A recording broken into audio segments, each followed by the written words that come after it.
But yet it's like spreads 500 times faster. If anyone knows anything, if I know anything from playing Pandemic Inc., sometimes you gotta stay away from being so lethal. And, like, not be so, like, have so many symptoms. Yeah, you not be so apparent so that you can spread more, and then that gives you more chances to evolve more. That was always my routine. I would put a lot of points in the transmission, and then as soon as fucking New Zealand got tagged, or fucking Greenland, mainly Greenland, as soon as Greenland had, like, 100%, then I'd, like, everyone fucking dies now. I hit the... I immediately put all the first points... symptom, heart attack. Yeah, I did the same. It's like, now you're all dead now, and you have no chance to recover. So yeah, this is COVID's like build back phase. This is their like round 2. Like okay, we're training. It's like the Rocky training moments. Like, because there's already a cure, so it has to reset now. So they restarted the game. Yeah. Okay. It's more like New Game Plus. New Game Plus, and that's putting, so it's obviously putting more points in the transmission. Yeah, and then that Pandemic Zulu, Inc. the never, Zulu variant. But Pandemic Inc. never figured in anti-vaxxers though. It's always like the vaccine's out, game over, and like real world's like nope. They did, but then they just killed them off. They just killed them off. Okay. It was so frustrating because I'd get to the point where I'd finally infect Greenland, and then Greenland's like, Greenland has killed their infected population. I'm like, fuck! And I just lose now because now all of a sudden there's a cure. We haven't seen them killing the infected populations yet. Once again.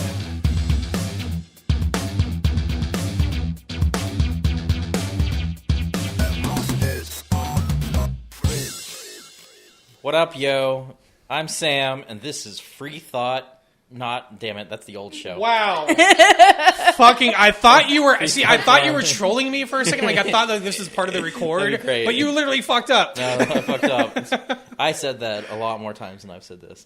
What up, yo? I'm Sam, and this is Apostates on the Fringe, brought to you by the Atheist Society of Knoxville.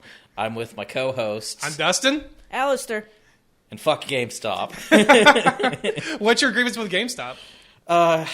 GameStop is an interesting company that has been in the news a lot this year because of the meme bros, meme stocks. The meme stocks that saved the company from failure. It was going to collapse temporarily. I don't think it's a long-term thing, man, because they're existing. I don't think they would be alive right now. No, they wouldn't. But it saved them this year for sure. It's the market. The whole thing of GameStop being a brick and mortar thing when majority of games are just becoming just digital only. You know, I know there's still the some who like the physical copies and things like that, but it really is. I like physical copies, but what I do is I wait for a game to go on sale, and then I go into the store, and if they don't give it to me for the same price.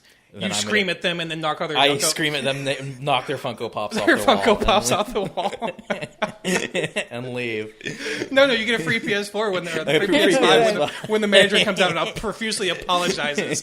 Look, the biggest grievance I've had with them lately is they didn't laugh at my girlfriend's joke. That was very funny. They did not. Can I hear the joke? It was a good joke. Can you deliver the joke the way she did to make you laugh?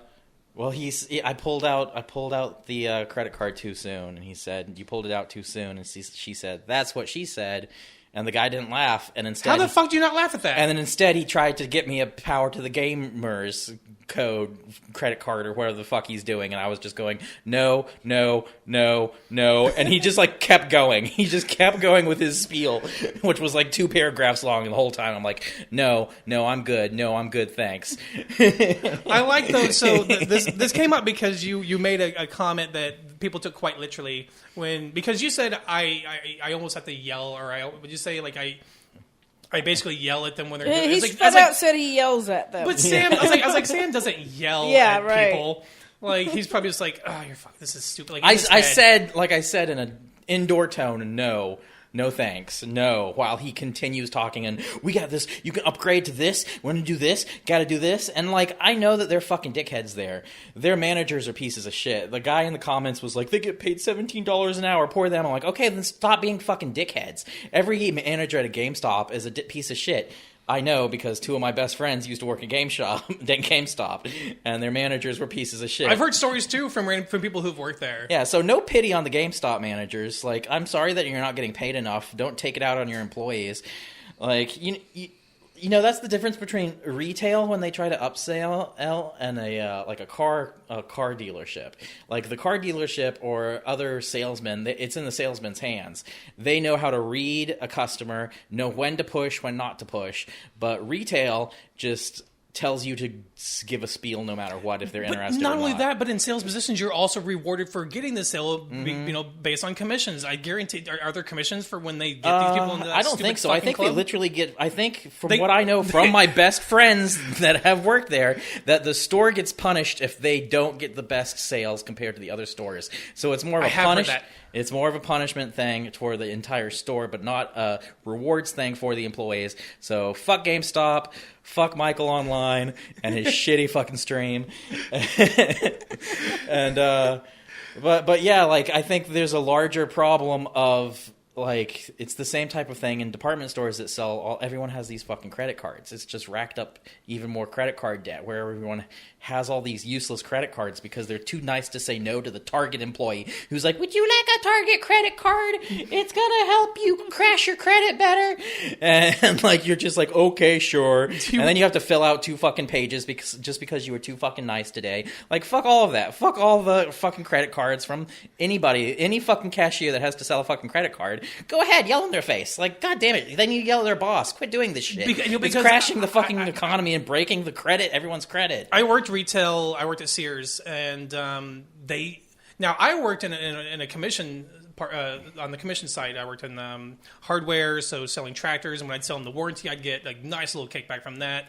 When I worked at even automotive was fucking commission based because anything you could upsell, but I would get rewarded for that. But all the other cats on like the clothing side, like they're not commissioned; they're just simply cashiers. But they had to sell those fucking credit cards. Like I didn't. Like I would sell credit cards if they didn't have money. I was like, you can get a credit card and buy this tractor or this lawnmower today.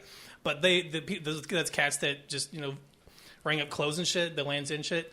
They had to sell the fucking credit cards and. The person who got the best was, sold, 20 apps that month. They're like, yay, for your efforts. Good, yeah, they don't get absolutely anything. Yeah, no. So GameStop doesn't get like $5 in-game store credit. If they don't beat the other stores in the area, that store gets punished. From what I remember from my friends that used to work there, I guess five. I don't know. I only do stuff like that. I've worked a lot of retail, and I only do it if they incentivize it. Like working at hotels. The thing about GameStop is their manager's literally hovering over their shoulder and punishes them when they don't do it. Oh, that's fucked up. Yeah, the hotels, they have those reward programs that they want everybody to sign up for. And like one hotel I was working at, they offered us $1 for every one we signed up. Man, that's in a week I'd get like 200 of them. Like fucking anybody I can. Because those are free though. You just get spammed by email constantly. Yeah, that's why I put that on my spam email account, and I never see them again. I my spam email. I don't even log into that thing like ever. Yeah, exactly. It exists for that very reason. If I'm doing stuff online, I just do that. There's like a website you can just get like a temporary like 10-minute email thing to sign up for some bullshit and never have to use again. That's pretty good service. I don't know what it's called though. What are you drinking, Sam? It's a Oberon wheat ale. I had to emergency stop on the way over here. No, didn't get to Bearden this week. No, the beer I got this week, I wasn't able to stop back by home on my way over here, but it wasn't really fancy either. So you got the patriarchy out. Which version did you get this time? One, it's the DeClaw Brewing Patriarchy. That fucked me up last week. I drank 2 of those pre-game. Before I went out to the bar, and just had the normal amount of beers that I normally had, and I was hungover for the rest of the fucking weekend. Was it the chocolate raspberry stout one? It was one of the chocolate ones. I don't think it was chocolate raspberry. This one's the Naked Fish. They have a lot of names on here. Because the Claw Brewing Company, the Patriarchy, chocolate raspberry stout, Naked Fish. It's like fucking Khaleesi's full fucking name, Mother of Dragons. How was it? This one's much better than the last Patriarchy one I had. It's not as thick. Some of the dark sweet beers, it's like syrup. This one's not. It tastes like beer. Those fuck with my throat. Like dark syrupy ones, they really fuck with my throat. And I clear my throat a lot during the record. I have to do a fuck ton of editing to edit that shit out, and I can't get it all. They taste like straight up flavor syrup, and I don't like it. At least you have flavor. I'm flavorless today. Yeah. What shit are you drinking over there? I had the Michelob. Michelob. It's a pure gold organic light lager, and it's fucking awful. Damn it, dude! Just drink a normal beer and do a bunch of push-ups. I know. Sam already gave me my go fucking run laps instead of drinking shitty low carb beer.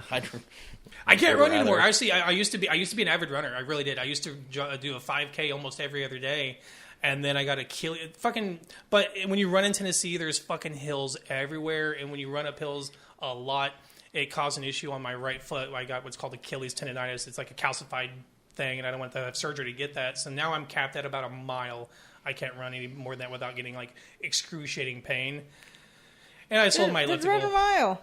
Do I now? Didn't run a mile. Yeah, it hurts. It's more than I could fucking run. I don't like running. I walk a lot. I walk a lot throughout my day. I need to. It's do not better the exercises. same when you're doing it throughout the day. Like I walk a lot throughout the day, but you're supposed to like take time to walk because it increases your heart rate. I can only do it in 15-minute increments though. And then you do yoga breaks, of course. Yoga breaks, obviously. Yeah.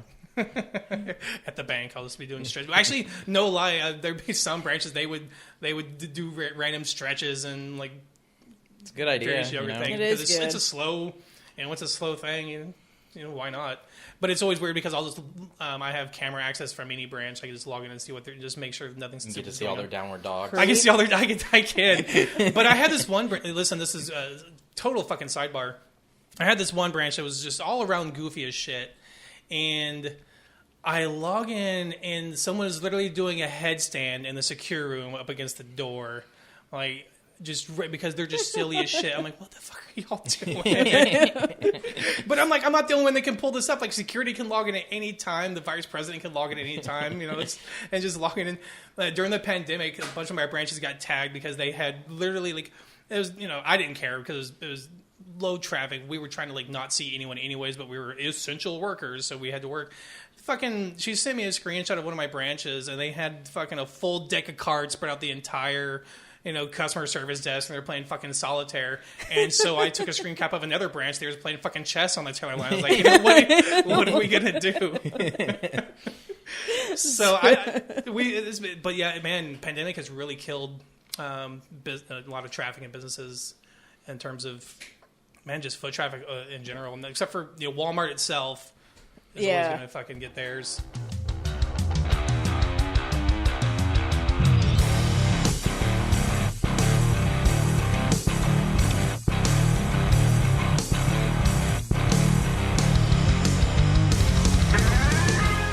Well, guys, welcome back. We obviously I was out of town last week, so we didn't get to record during Thanksgiving week, which we basically called as soon as we recorded. That as soon as we done recording, all the verdicts from all the cases that we had been closely watching would come in, and we wouldn't be able to respond. We still think it's important that we go ahead and take time to do that. And why don't you give us an update on some of the ones that you've been following, Al? Well, I mean, we know Rittenhouse. Get that little fucker walked, just like we said he was. We knew he would. The Unite the Right, they were all found liable.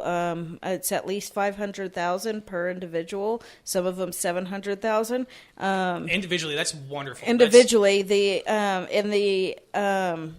organizations got $1 million each. Millions, right? Yeah, millions. Because the total awarded to the plaintiffs was $26 million. 26, I think that's right. Fuck yeah! I mean, do you think those fucking?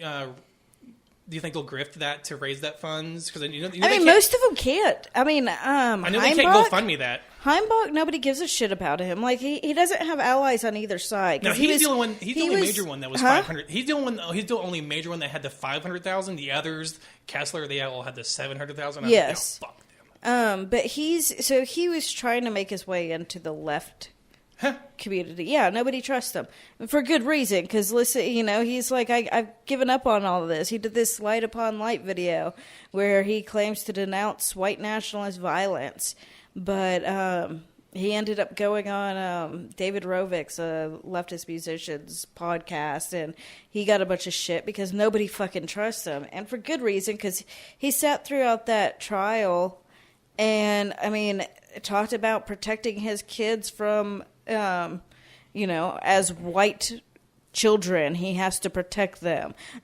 He talked about how he doesn't think James Fields is guilty. So he definitely still holds those same views. So he can't go to the leftists to grift, and the right wants nothing to fucking do with them because he was going out there trying to get lefty support. And yeah, so they're like, fuck him, he's a tanky now, and he like. What about Spencer, Kessler, Klein? They turn to the left nothing. And they become the worst leftists ever. Yeah. The rest of them, they don't... There's little there for them anymore. Nobody fucking likes Spencer because he showed his ass on his little temper tantrum afterwards. And a lot of people kind of backed away from him then because one of the things with Spencer is... He had this public image of this clean-cut boy, and then people saw him behind the camera, got a glimpse of him, and that ruined that image for him. Cantwell's a fucking snitch, so they don't want anything to do with him. Like they're all shitty human beings, so their own community is figuring out they're shitty human beings, so I don't think they're going to be able to grift it. Sometimes bad things happen to bad people. Sometimes. Yeah. Now, the organizations they're liable for millions, and that's probably going to bank that. Half of them are defunct now. Yeah. I mean, Traditionalist Worker Party and Identity Europa, and I don't know, there was another organization that they don't even exist. They dissolved. Traditionalist Workers Party split up after Heimbach fucked his father-in-law's wife. Oh, that's right. The night of the wrong wives. Well, good. Let's circle back to the Rittenhouse thing. We all saw that was coming. We called it for weeks. I did kind of hold out hope when the judge allowed the provocation instructions for the jury because self-defense wouldn't apply if he provoked the actions. But all 12 jurors ultimately decided that he did not provoke. When the judge dropped the gun charge, that's when it was 100% not. He was going to be not guilty. I knew it because they couldn't even get him on that. The one fucking thing that I thought couldn't be fucked up because he was definitely a minor. He definitely had a gun. The judge fucking threw that out. Actually, because the law is written stupid weird. It actually didn't apply. If you look, when I looked at one of the legal podcasts, it didn't apply, and it was a misdemeanor anyways. He wouldn't have served any time anyways. But I was the naivety in me was like holding out hope that we all knew that he would walk, but once they allowed the provocation, I was like maybe. But no, of course, all 5 charges fucking acquitted. He's going to walk. Now, what do you think that's going to mean for future... is it that the jury that they picked in a fucking day? No, that was the... Was it? Yes, it was. Rittenhouse was in a single day. Yeah. It could very well be that they selected the jury to get the result that they wanted. Oh, absolutely. Yeah, absolutely. And the judge probably helped. Because, like I said, I was shocked the difference between the civil trial... how they handled that jury selection to the criminal trial. Like that in a criminal trial with the whole fucking world was watching. And they just flew through it. They half-assed every bit of that. The prosecutor half-assed, I think, as well. That was not everybody involved. It was half-assed. The prosecutor fucked up quite a bit. And had it not even been a mistrial, had it not even been acquitted, I think it very well solid grounds for a mistrial because of prosecutorial misconduct. So, fucking Alex Jones is blaming everything on kangaroo trial and saying his court stuff's kangaroo trial. The Rittenhouse was a fucking kangaroo trial. Now, Alex Jones is... I'll sidebar Alex Jones for later because I don't think... We got to talk about that. But what do you think that verdict coming out, what do you think that means for the future of protests and those showing up to protests? Does it change anything? The only... Do you expect more people to show up with... Yes, there are going to be more guns. In fact, when the verdict came out, every leftist group I'm in, Facebook, my fucking chats, everything... within an hour, nearly every one of them mentioned guess we got to start arming up at protests. And that was the general consensus, as we need to start protecting ourselves. But what I'm holding out, like, it's going to happen again. Because he walked, some other motherfucker is going to come in there with a gun, and somebody else is going to die. When we get to our ACAB of the week, we'll learn that we'll probably be seeing more protests really fucking soon. If somebody dies in another state because somebody goes out there and shoots them, it may not be the same results as Rittenhouse. Somebody else doing the exact same bullshit could get convicted, and that'll put the end of this. Like, as of now, everybody has the impression that this gives them free reign to come and kill activists. You have a good point there. I think it was just a weird trifecta of how the law in Wisconsin is in terms of self-defense. They were protesting in that area for a reason. So when the courts in the area deal with the case that was being protested, the injustice there anyways, they were protesting because it's a racist piece of shit place run by racist pieces of shit. Right. So when the court case goes in front of the racist pieces of shit, they were protesting because of people like that fucking judge. So, exactly. Yeah, I mean, that's what it is. They weren't just protesting the police, they were protesting the justice system and the fact that the police aren't getting charged for their murders and things like that. This goes down to the prosecutors, it goes to the judge. The system or the issues with our criminal justice system aren't just the police. Now, every single cop is a fucking bastard, but so are the judges, so are the prosecutors, so's everybody fucking else involved in the legal system. I truly think that had this been just in a different state, even with the same facts, I think it would. If it would have happened in California, oh yeah, he would have been convicted, I think. Yeah, but it's Wisconsin, and so I mean, like, I don't want anyone else to die at a protest by being shot. But if it does happen, I would hope that it gives us a chance to reverse what that trial has done. The mindset in their heads, yes. Like, oh, we will be liable. I wholeheartedly agree. Now, so he's not criminally liable, but he can still be held civilly liable. He can, yes. And because he was acquitted, he can't plead the fifth on anything in the civil trial because he can't be retried for anything he may criminally, say that would regarding that case. So he can't, not testify at those civil cases. He was so good when he was on the stand, too. Oh, shut the fuck up, Sam.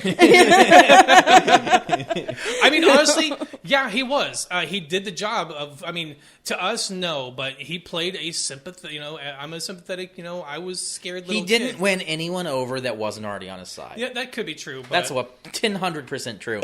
Everyone knew he was a piece of shit. The only people that didn't are pieces of shit. And, of course, he was on Tucker Carlson immediately afterwards. He was... I support Future Black President Lives Matter. Tucker Carlson.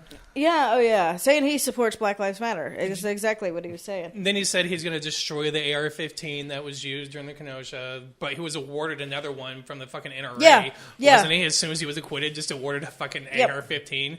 Because he really is now their poster boy. Fucking Matt Gaetz, and who's the other fucker that they literally want to arm wrestle over to get his fucking internship? And Marjorie Taylor Greene. Marjorie Taylor Greene is such a piece of shit that one of them...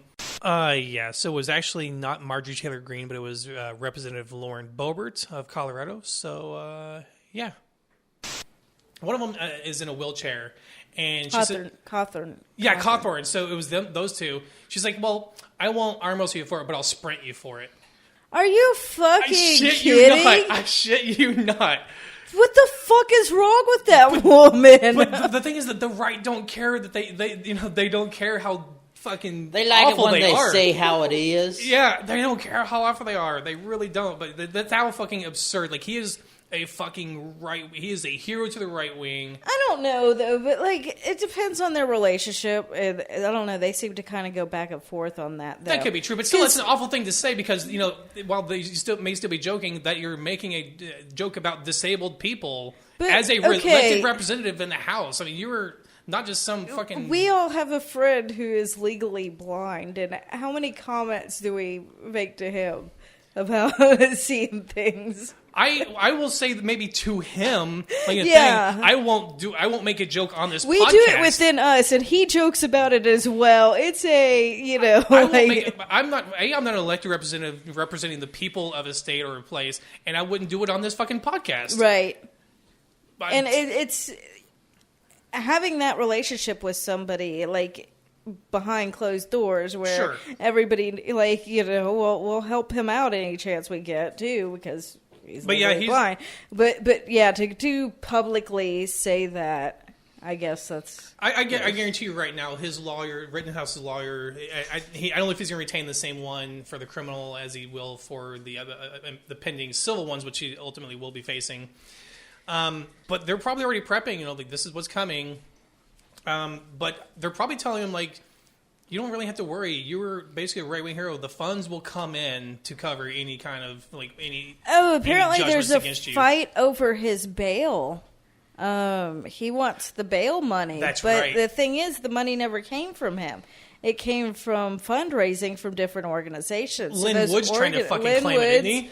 Lynn Woods and somebody else are trying to claim that the money goes to them. Lynn Woods has so much fucking money. What does he care about fucking $2 million? He has his own legal fees. Yeah, that's true. So, yeah. And of course, Rittenhouse has been talking shit about him, too. He just pretty much saying that.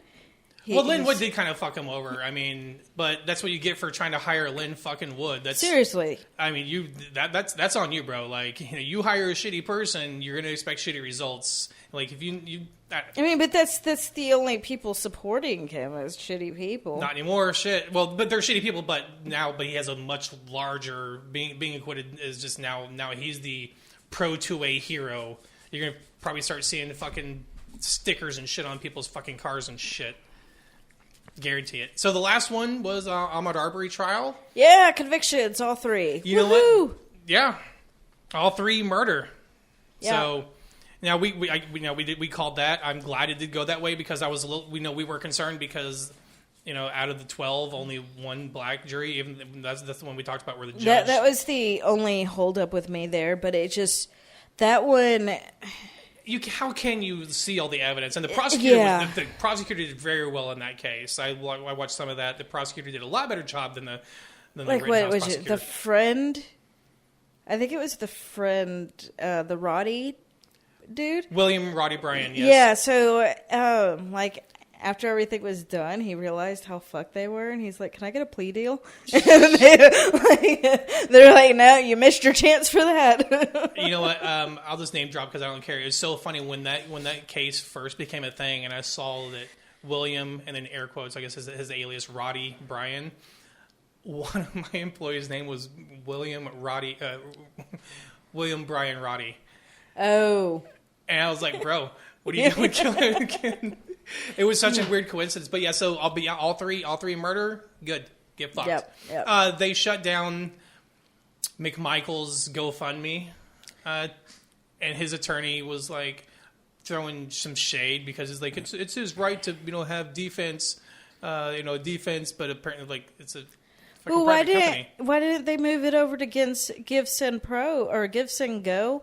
Like that's where Rittenhouse is one. It's a Christian fundraising site. They probably didn't want anything to do with that one. I don't know. That's I don't know anything about that. Because GoFundMe shut down Rittenhouses. They don't allow violent. They don't allow fundraisers for violent cases. Just as a rule, and that's basically why Ahmaud's that one got shut down for. I'm not sure if it was Gregory McMichael or Travis. Probably Gregory if I'm getting the names right, but the father's I think. But yeah, the father is Gregory. Yeah, his got shut down, and the attorney was whining about it. But whatever. Of course, they're going to appeal immediately, but that's standard practice. Standard. It's it'll uphold. I'm not worried about that one, but. Did you see their faces when they were reading them? I didn't get to see that one because there's videos online. I haven't seen that one. Which one was better? Okay, so I haven't seen it, so I'll have you compare. Which one was better, their faces or Derek Chauvin when they were reading their verdict?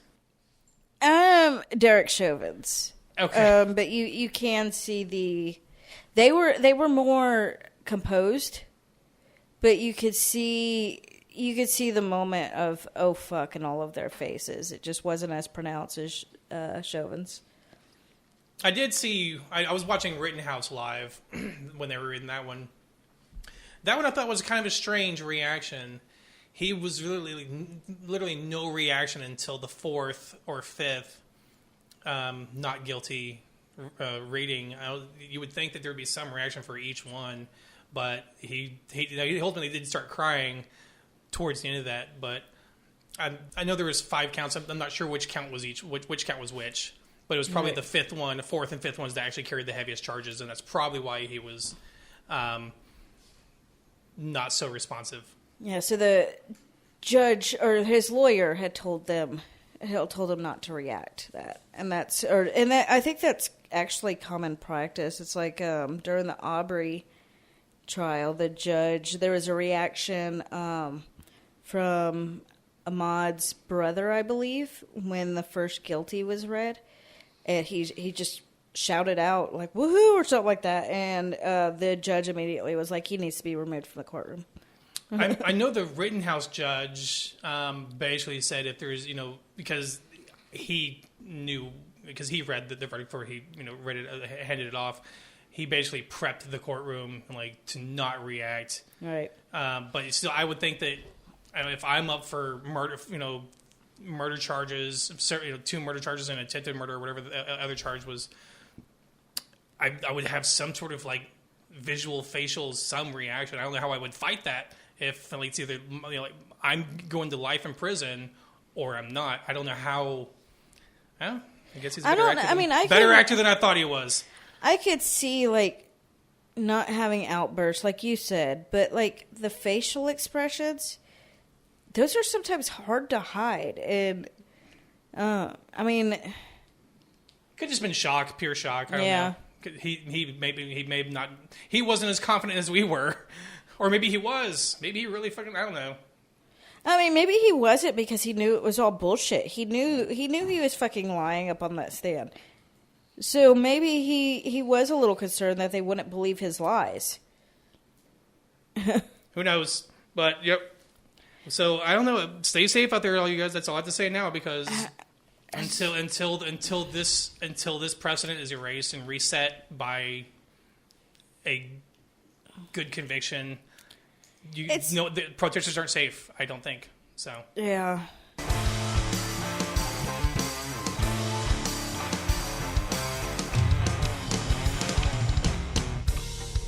Well, so moving on from basically what we called, unfortunately we couldn't cover it when it happened. Some really fucking terrible things happened since then. Wisconsin had a rough week. The Waukesha Parade, Yeah. That was pretty fucked up. That was just devastating. That was just awful. But apparently there's a bunch of elders. It was an elderly, some sort of parade with a bunch of elders. The dancing grannies. It was. I think it was actually like 2 different dance teams, and one of them was a younger one. But the dancing grannies were apparently like beloved in the community. And yeah, the motherfucker. I mean, that video was fucking horrible to watch. It was terrible, and he barely missed this little... Did you see that little 3-year-old? That little girl dancing! She was just fucking dancing and so happy, and the car just zoomed right past her. So close to fucking I can't imagine how tight those parents hugged that child. Especially then looking to the right and seeing what just happened immediately following that and just plowed through that.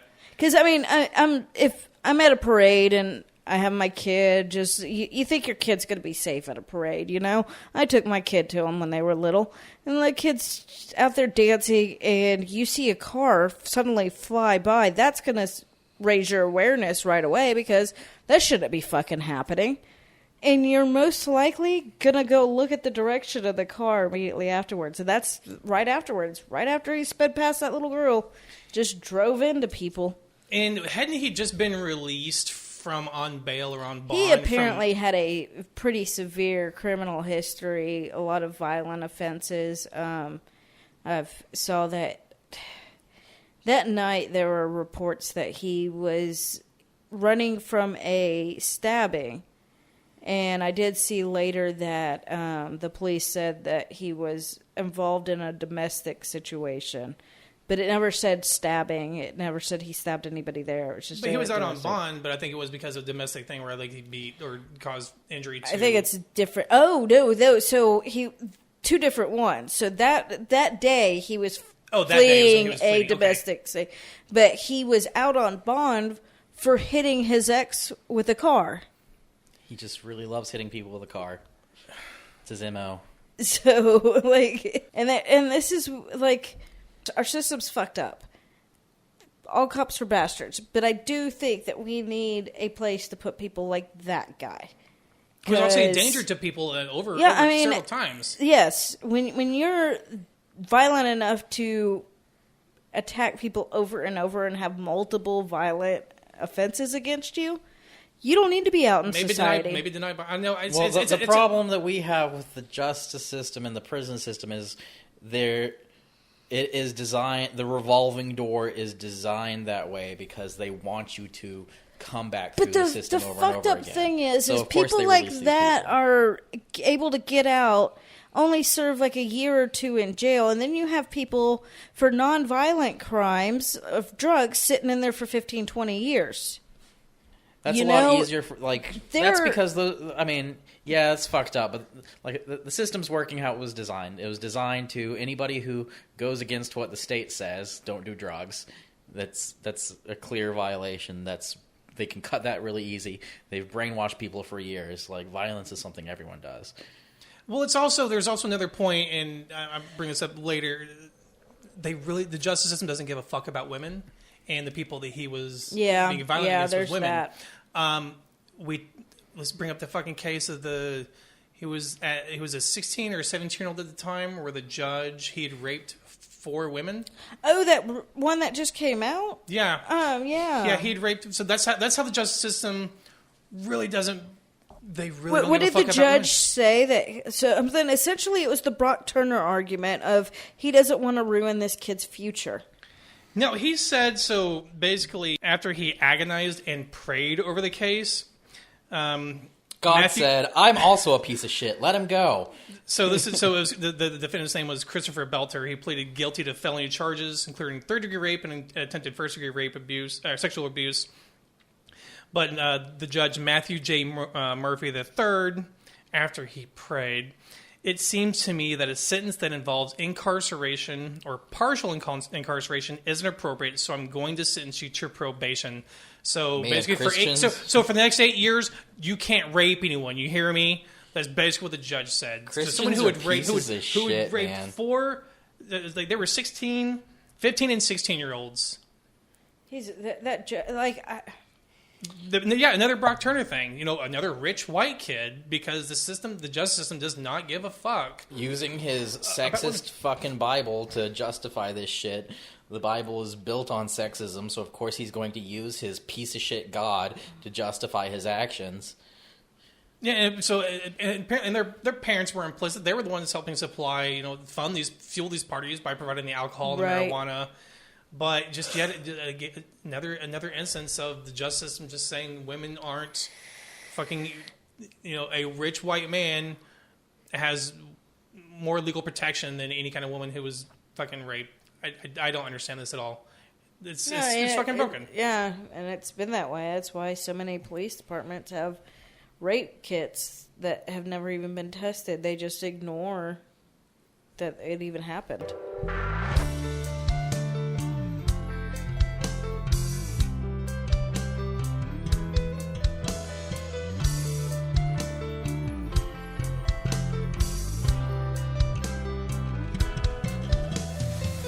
So Alex Jones had some court issues too. He had some court thingies. Yeah, we touched. He had some court thingies, and some of this is old news. So all of this is kind of at least a week and a half old. But it was a while back that a judge defaulted on him, and two weeks ago another judge defaulted on him. For one of them, it was that he was not, he wouldn't answer discovery, which is both of them. No. Was it not? No, one of them was because he answered the discovery, which is what got so many in the Unite the Right trial to have a default judgment. The second one, though, he did, there were some parts of the discovery he didn't respond to, but other parts he did, and one of them was his financial situation. He was supposed to release that information, and he did on a spreadsheet.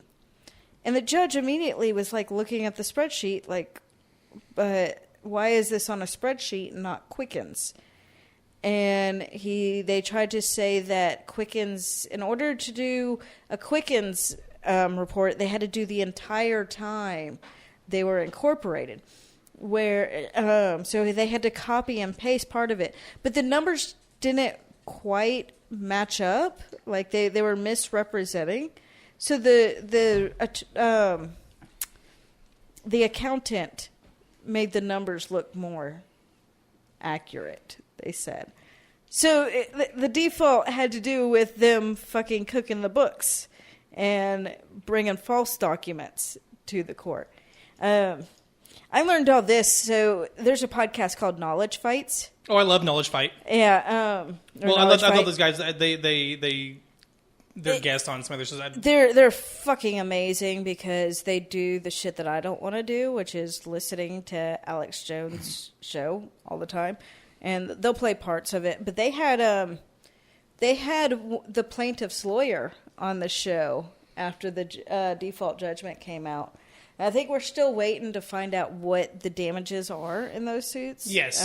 It goes to a jury, I think, still. Yeah. There's another phase of the trial that we're waiting on. But so that happened November 12th, I believe, around then, or November 15th. November 16th, he registered a new company in, I believe, Delaware. It's apparently Delaware is one of the easiest places to get a LLC. Well, it's not about how easy it is. In Delaware, they have a double shield protection where if you have debt, personal debt, they can't go after your business. If your business gets sued, they can't go after you as an individual. So, in other words, this new business is how he's going to hide money or put money over there because nobody can touch it. So, and he's already raising funds. He has a new website or something out that links. Oh, he's going to grip all that. Yeah. So, shady fucking shit. Well, one of the podcasts that I plug all the time, it was 100% intentional because it would have been more damaging. They postulate that it would have been more damaging to actually release those documents. They were so damning that to releasing them would have caused more damage than to just losing by default.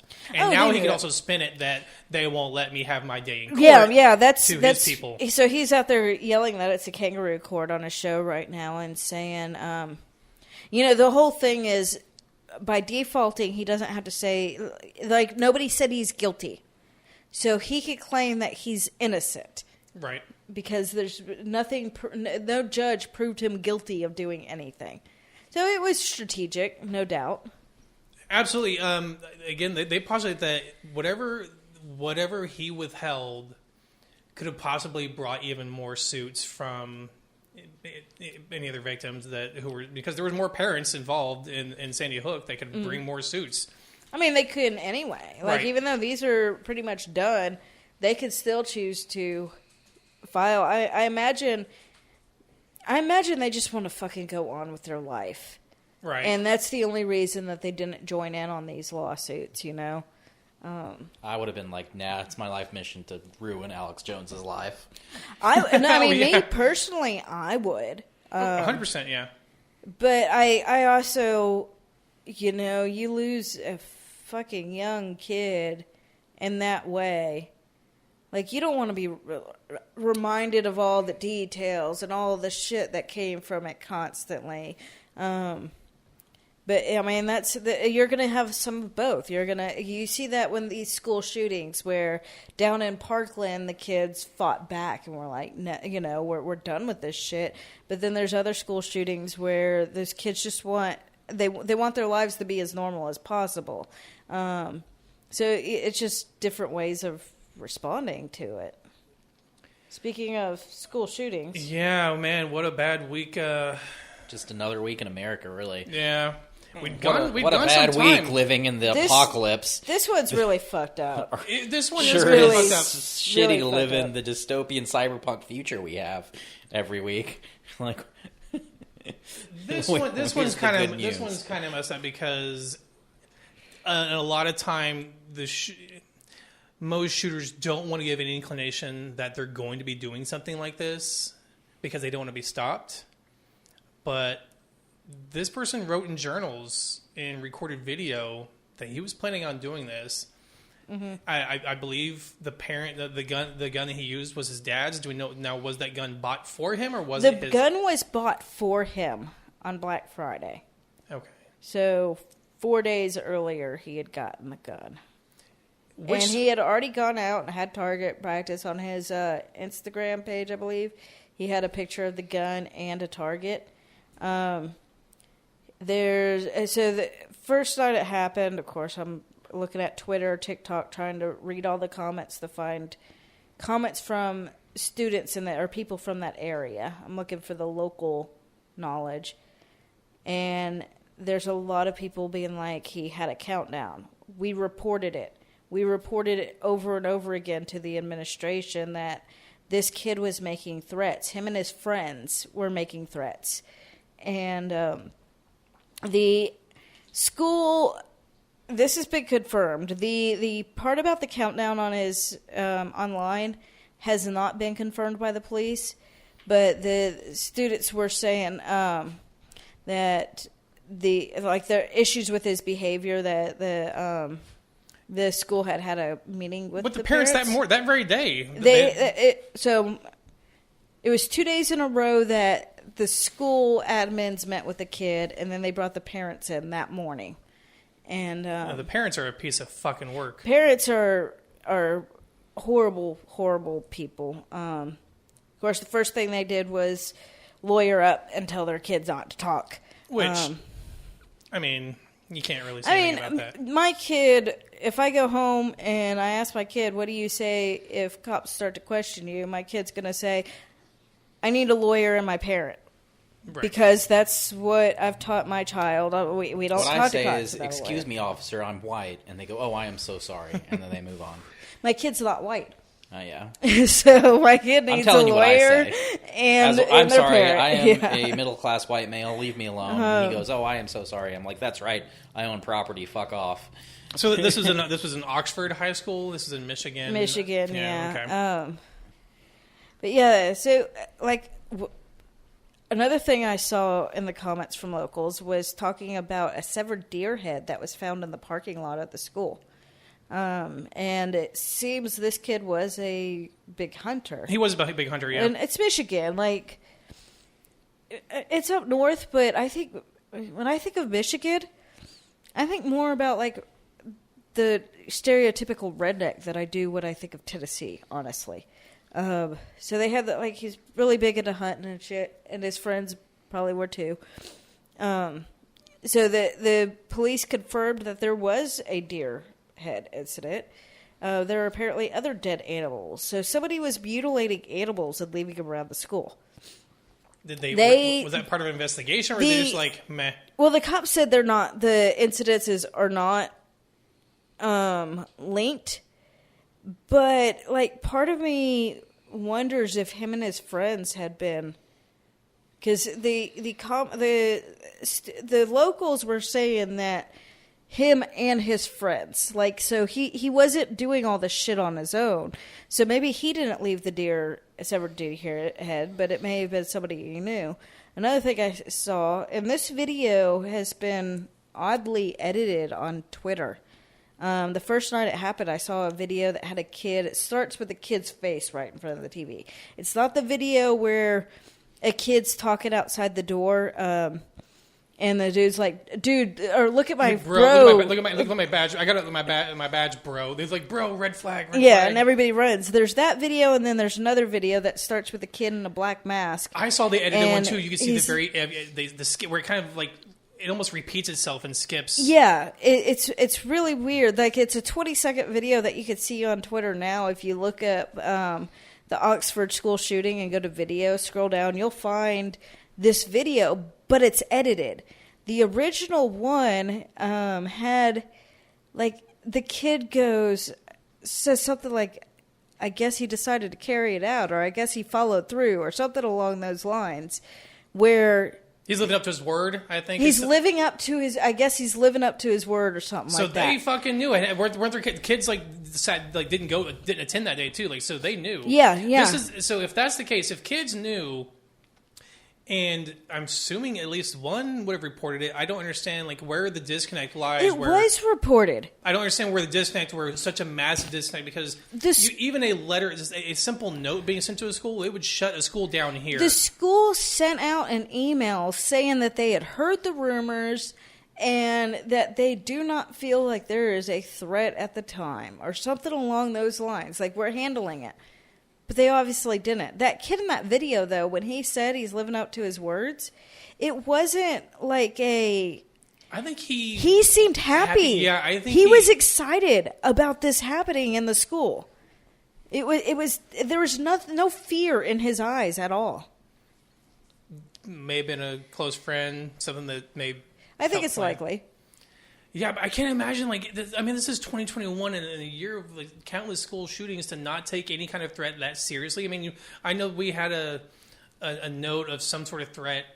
It said Knox County. It was another Knox County. It was Knox County, Kentucky. But that circulated, and it got, like, it caused a lot of issues here, like, during that day, until it was confirmed that was another state. Mm-hmm. But, like, threats are generally taken fucking seriously. Where's the fucking disconnect? That's what I want to know. I want to know whose fucking head we put on the fucking spike for letting this, not shutting the school down for their classes for the day, or whatever the case may be. I don't understand. I know they didn't have a name to the student at the time, but I think they increased security. I think they knew exactly who, because, I think that's part of the reason that he was having those meetings. I think their way of addressing it was calling the mom and dad in. Their mom is a piece of fucking work. It's the mom and dad. Are you going to read part of that? I kind of want to read part of this fucking open letter that was written to Donald Trump. Mr. Trump, I actually love that you are a bad public speaker because that showed sincerity and humility. You changed your mind and you said, so what? You made the famous grab them in the pussy comment. Did it offend me? No. I say things all the time that way that people take the wrong way. Do I mean them? Not always. Do I agree that you should have shown your tax returns? No, I don't care what you do, or maybe don't pay in taxes. I think those are personal, and if the government can lock someone up over $10,000 of unpaid taxes and you slipped on by, then that shows the corruption.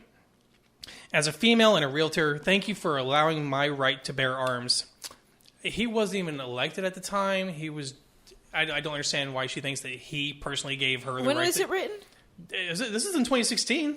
Oh, wow. It was pinned to her blog in November of 2016. So maybe after he was elected. Doesn't show the exact date on there. Yeah, no, okay. It was actually president-elect. So after he won the election. But so he wasn't even... He had nothing to do with our right to bear arms. He wasn't even sworn in yet. Yes. So that's okay.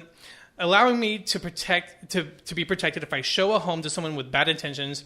Thank you for respecting that amendment. But the icing on this fucking cake is how she ended this shit, how she signed it. It was signed, a hardworking, middle-class, law-abiding citizen who is sick of getting fucked in the ass and would rather be grabbed by the pussy. And rather be grabbed by the pussy. I swear to God. And of course, like... I don't think from the get-go, the comments that I was seeing is the kid was bullied, the kid was bullied, the kid was bullied. He was on suicide watch. I'm seeing some reports. I haven't even seen anything about suicide watch. Everything was saying the kid was bullied. Probably deserved to be bullied from the sounds of it. I think he was probably the bully. Like, look at his parents. Everyone is bullied in fucking high school. Well, Jesus Christ. The thing is, though, is that's what they said about Columbine shooters. And come to find out, those kids were fucking little Hitler worshippers. They were the bullies. They deserve to be bullied, yes. Yeah, and I guarantee you, the reason that kid doesn't have any friends is because he's a little fucking asshole. So the suicide watch was after he was apprehended. Sorry. Okay. So he's on suicide watch now. Okay. So that's where I got it mixed up. But yeah, it's very probable. I mean, people who I don't know. I don't see. You don't really see the people who were bullied to. The real kids that are bullied end up typically with more empathy. They're like most kids that are bullied. Kids that are abused by their parents. Those kids, I think a lot of times end up, especially the physical abuse, they go to school and they take it out on other kids and become bullies. But the kids that are bullied for being gay or things like that, they typically don't end up being school shooters. They end up figuring out how to help other people out of those situations. It's the bully turned school shooter thing is not something that we actually see. It's just an excuse, like mental illness. Right. It's just another way to avoid actual accountability, blame society, blame something else other than this kid and really his parents. I think it's a lack of them feeling like most of these kids are white too, white male rage. It's all mass shooters are pretty much. Not all mass shooters, but all school shooters so far. Yeah, I think that it's them feeling like they're not getting the privilege that they are entitled to is the top thing. And in most mass shootings I see, it's I should be getting this and I'm not, so I'm going to take it out on everybody. I'm not getting the pussy I deserve. I'm not getting the respect I deserve, and they're all going to know through me taking a gun to school and taking it out on everybody that didn't give me my respect or the pussy that I deserve. And that's it could be an insult thing too. That's I guarantee you that's it. He thought he was entitled. Look at his parents. I saw the image of his parents. Jesus Christ! Not Trump's type. He did not want to grab her pussy. No, because her mom's over 14. Like I don't. Yeah. But, they've raised an entitled little shit. They bought a 15-year-old kid an automatic handgun. Like, I can see. It's not a hunting weapon. I can see hunting weapons. Sure. I can see taking your kid hunting. I wouldn't do it. I don't know. Actually, you know what? If I had a kid interested in hunting, I may go with them. I have nothing inherently against hunting. But a 22, a hunting rifle, or a shotgun is vastly different from a easily concealable semi-automatic handgun that can be put in a backpack that he went to the bathroom. Here's the thing, too. If you have a 15-year-old who has guns, I'm betting every state. When I went to go get my permit for a handgun, over and over and over again, the things I saw is store the gun and your ammunition separately. Mm-hmm. So even at my house, my gun is in a lockbox. The clip and the ammunition are stored separately. The magazine and the bullets. I do have bullets near the lockbox, but the magazine is hidden. Right. So, my kid, I have a 16-year-old at home. My kid, first of all, wouldn't know what to do with any of the pieces. My kid has. What is this contraption? I've tried to hey, you should learn gun safety. The kid's if I see a gun, I'm just not touching it, so I don't need to. I mean, I still think if there's gonna be a gun, I think if there's a gun in the home, I think every person in there that's of age should have gun safety knowledge. I trust my kid. I know my kid well enough, and I knew myself at that age. But my kid and I have had many conversations about the gun in the house. And I truly believe they won't ever go looking for it.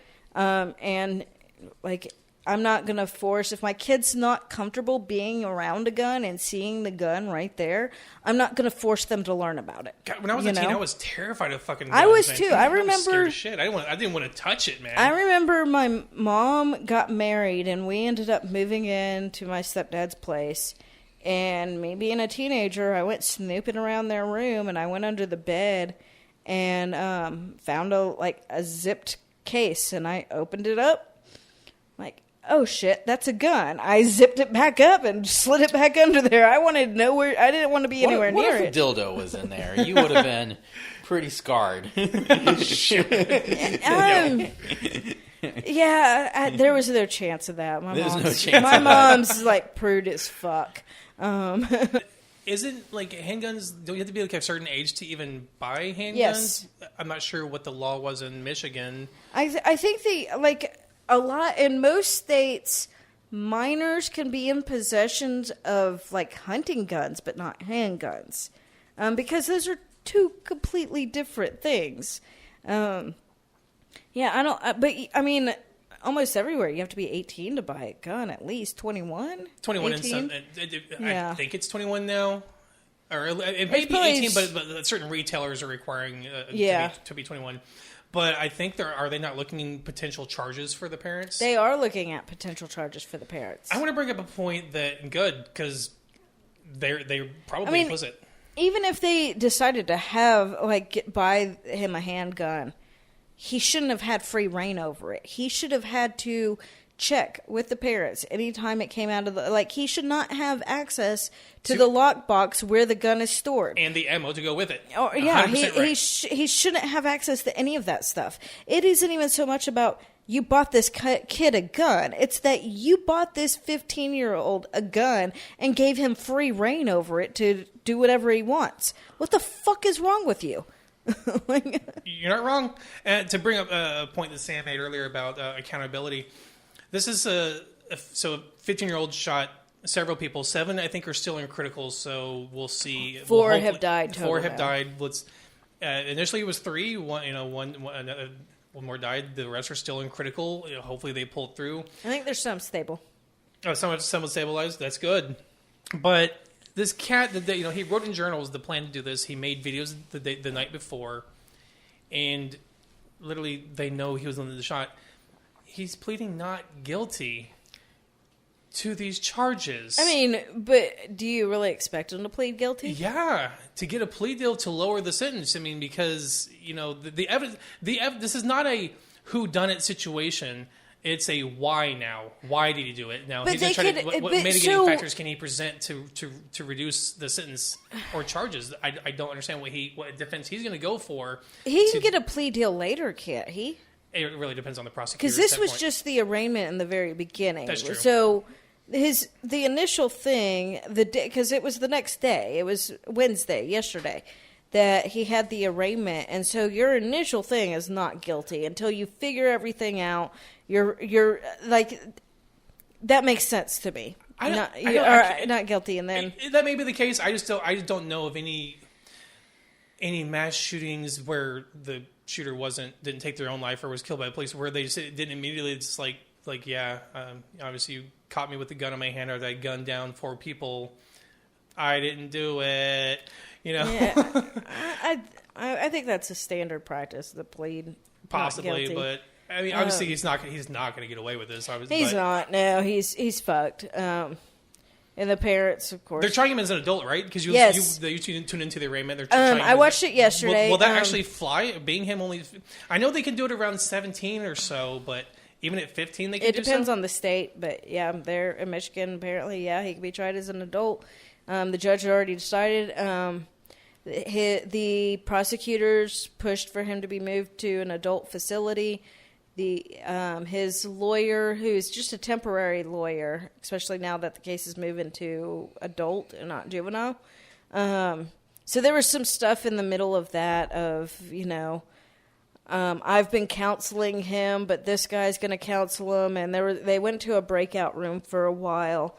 And then when they came back, they discussed moving him to the adult facilities. And the person kind of handling it right now argued that the juvenile facility is capable of monitoring him and keeping the other people safe.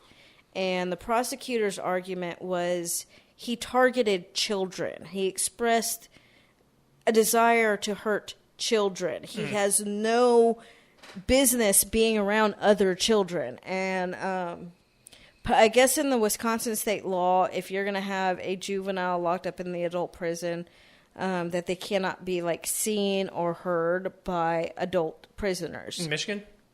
In Michigan. Okay. So, what did I say? You said Wisconsin. Oh, sorry. We're on Wisconsin most of the day, so it's easy to slip up to me. I just didn't know if you were referencing another state, just in case. Okay, just want to. In Michigan, the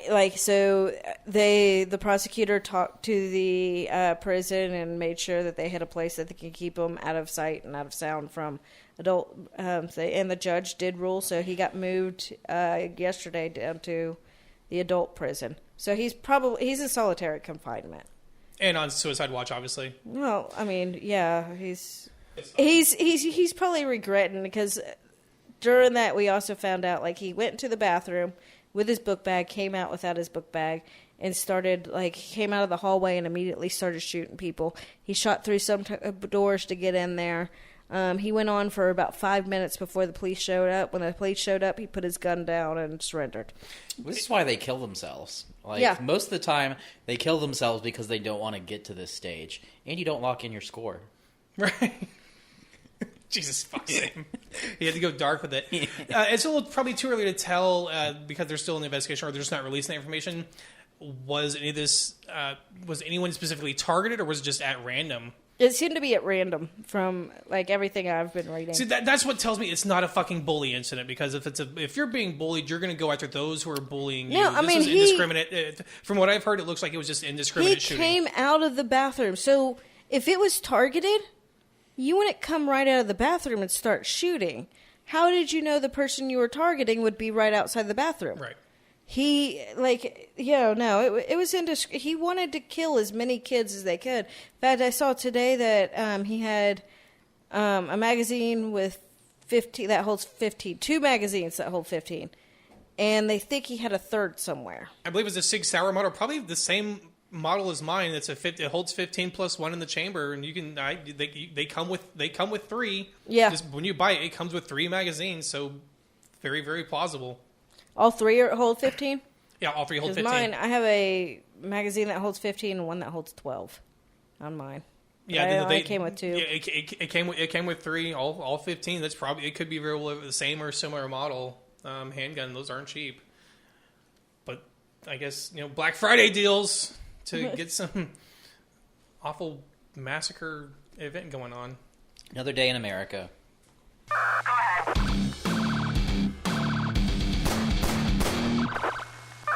This is ACAB of the week. So, Tucson, Arizona. This was fucked up. This is beyond fucked up. This was like, holy fucking shit, as I was reading it. Did you actually watch the video? I did watch the video. Wasn't that the most fucked up thing? So fucked up. All right, proceed. Sorry. I watched it. I may have been a little inebriated anyways, but then I saw that video last night. It was sent to me kind of late. I was like, Jesus, fuck. I don't need to watch this shit. Well, I didn't know what it was. Someone sent a video. I was like, "What's this?" I'm not 13 anymore. I don't need to watch murder videos. I didn't watch them then. Yeah, it was. So, a police officer was fired today in Arizona. He shot a 61-year-old disabled man 9 times in the back. He was in a wheelchair. A motorized wheelchair. The officer was Ryan Remington. And he was terminated for excessive use of force and the death of Richard Lee Richards. Apparently there was a conflict or something happened at Walmart. So the greeters, you go through Walmart and the greeters are like, we need to see your receipts. I don't show them my receipts. Every time I look at them, I'm like, no. And I go out and leave. They were alleging theft. Yeah. For a toolbox or something. Yeah, a toolbox. Okay. So... he refused to show it. I guess when the person asked, they're claiming he pulled out a knife and said, here's your receipt, and then he rolled on out. They called the cops and said he threatened them with a knife. He rolled across the parking lot or street to Home Depot, and the police caught up with them there. And were like, hey, don't go into that store. And he just keeps rolling on in, and... nothing more. The cop just fucking started shooting him 9 times. The video, you see the guy just fucking slump over. He falls on his head and out of the chair.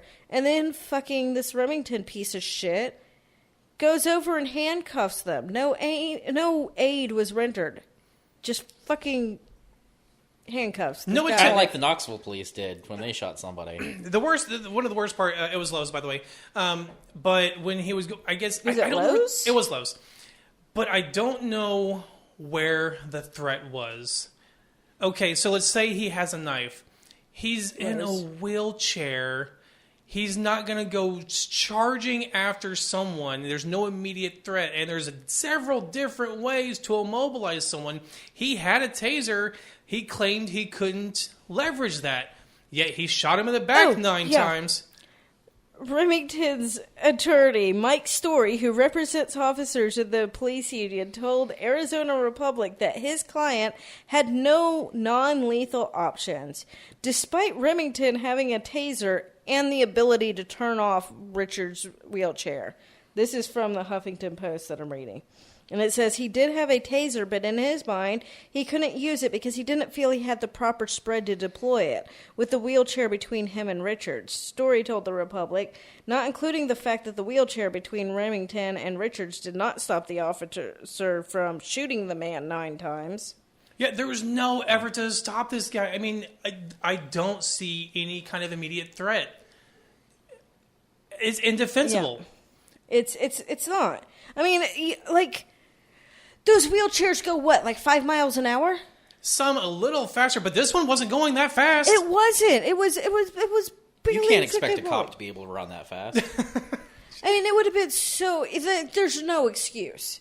You could have ran in front of him. If you didn't think there was enough space, run to the side, run in front of him. That thing was fucking crawling. It was into not that going entrance. fast. No, it was not a little speed demon. I've seen some. I've seen some really fancy ones. They can go pretty quick. This one was not doing that because he's you gotta have to have money to a lot of money to have the really really good ones. This one was just moving at a pretty slow crawl. No immediate threat to anyone. Even if he had a knife, which I didn't see one in the video, doesn't matter. Let's say he had one. Let's give him benefit that he had a knife. What's he gonna do?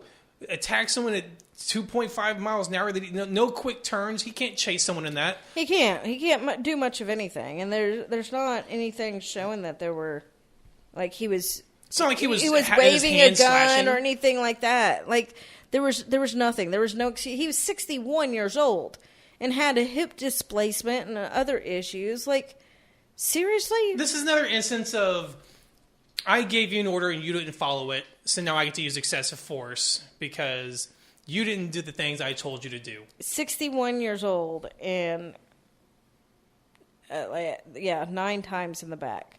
Mm-hmm. This isn't the only thing that happened in Tucson, though, recently.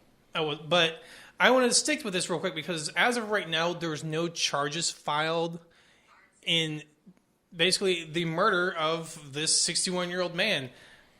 He was fired, sure, but if charges aren't brought, that's a grave fucking injustice. It'll be shuffled to some other precinct. So the prosecutor in this article, it sounds like they're working on filing charges. I think when it's a police-involved shooting, it's going to take a little bit longer than a normal citizen that you catch there. But I think like the city leaders seem appalled by it and are wanting something done from the look of it, because they're like the police union. Their statement, the people in the city are like, yeah, that they're. I think it was the prosecutor who's like, yeah, they're really not the most reliable people to be listening to in these situations. Oh, the Tucson. Oh, I got it. So the other Tucson thing is apparently like literally a day after that, a day after they announced an investigation.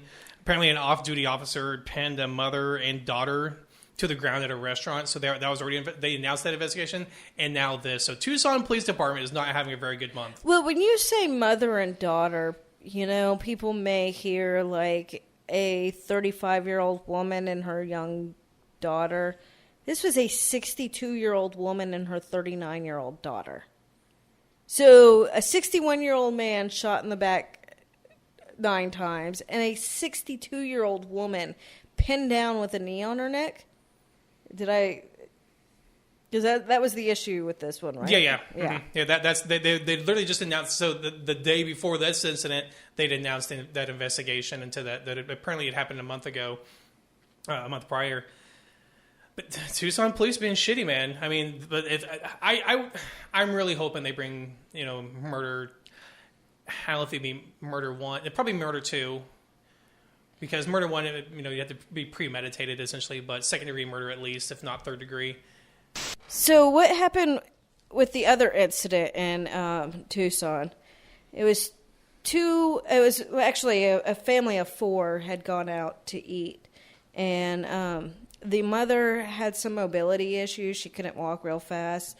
They're walking out to the car, and another vehicle comes up, and I guess he's wanting to get into a parking spot, but they're not moving fast enough.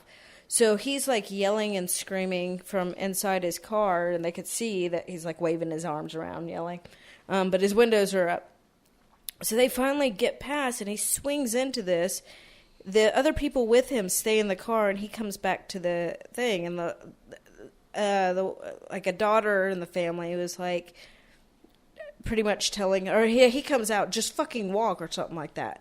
And they're trying to explain the situation, and he apparently chest bumped the daughter, and he's saying the daughter chest bumped him. But it ended up with him taking the mother and daughter both to the ground. It wasn't the 62-year-old that had the knee on her neck. It was the 39-year-old daughter. And so, yeah, he fucking just ended up, at first he had the arm. A bystander came up and was like asking him to get off of the women, let the women up, and he's like, no, and he's acting very calmly about it, trying to get, and he eventually lets the older woman up, and at that time shifts his knee onto the younger woman's neck, and when the mother's yelling, call 911, call the cops, he's like, I am the fucking cops, and they were able to do that. What? What kind of a piece of shit are you to see someone with mobility issues and you're so fucking impatient that you can't either A, find another goddamn parking spot. An entitled white man? But, I mean, now I get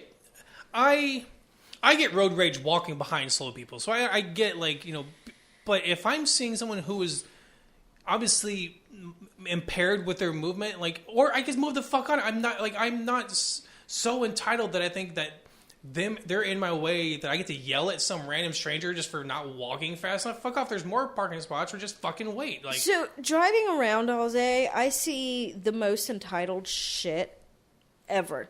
I had somebody one day, it was a man and his woman, who I had a green light. I could have come going straight. I recognized that they were about to turn in front of me, even though they did not have the right of way. So I honked my horn to let them know that, hey, I have the right of way.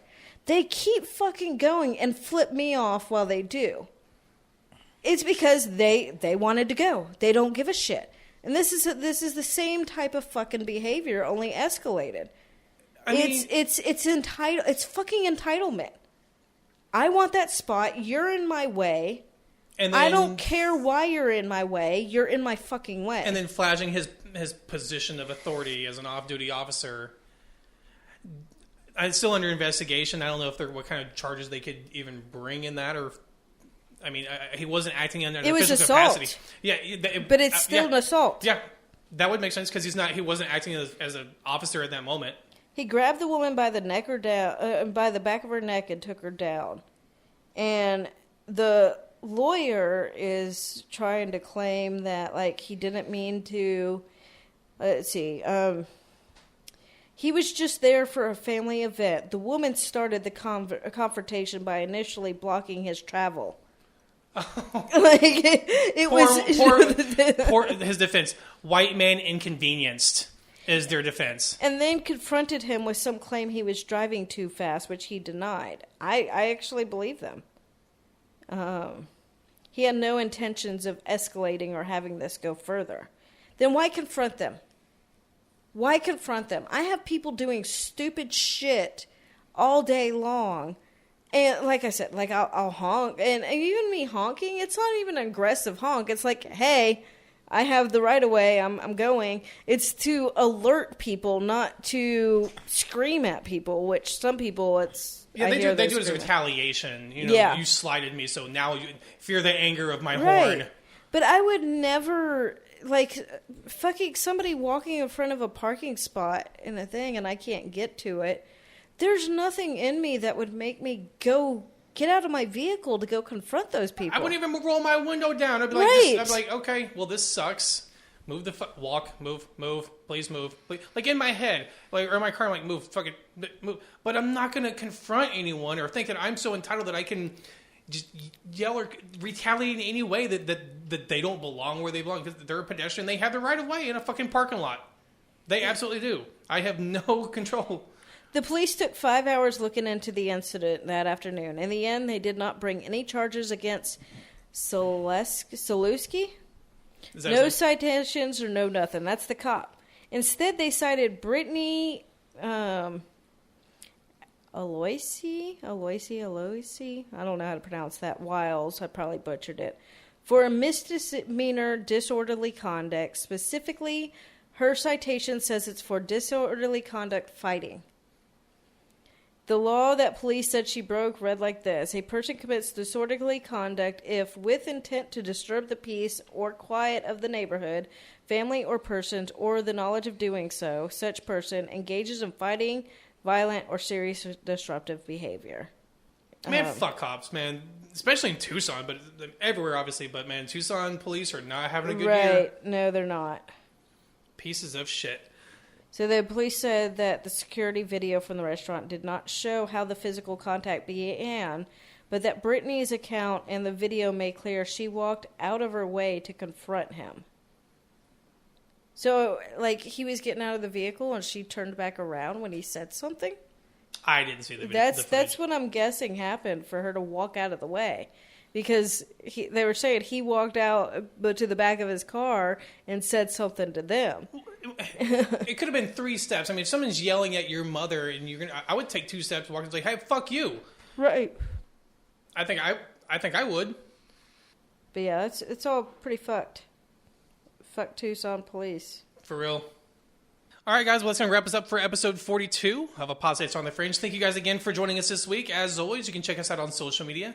Please continue to share out the show everywhere you can and leave us a 5-star review. If you would like links to the articles or to contact the show, visit us at apostatepod.com, and we will see you all next week. I'm ready to start a GoFundMe to raise money for whoever assaults Kyle Rittenhouse. Fuck Alex Jones. Hope his shit gets totally bankrupted. Fuck GameStop managers. Thank you all very much.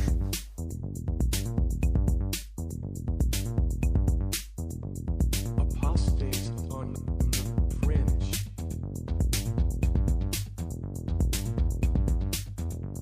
Apostates on the Fringe. The views and opinions of the hosts of Apostates on the Fringe do not represent the views and opinions of the Atheist Society of Knoxville. For links to all our musical contributors, go to apostatepod.com and check the About Us page. A big thank you to Michael Scott Arden, who allows the show to use his full catalog.